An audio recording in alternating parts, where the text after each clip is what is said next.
You tahu tak, hidup ni kadang-kadang memang pelik. Bila makanan atas pinggan dah habis, orang terus panggil pinggan tu pinggan kotor. Padahal sepanjang tadi, pinggan itulah yang hidangkan makanan untuk semua orang. Macam itulah juga hidup kita. Selagi kita ada manfaat, selagi kita boleh tolong orang, selagi tu ramai yang cari kita. Ramai yang puji, ramai yang kata kita baik.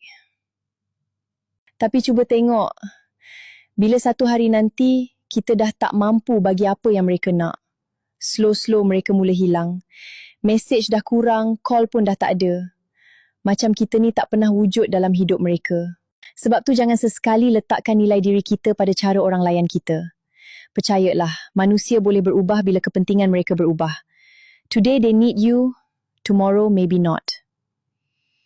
Jadi cuba tanya diri sendiri satu soalan.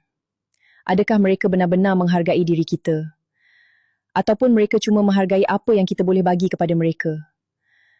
Dua benda ni sangat berbeza.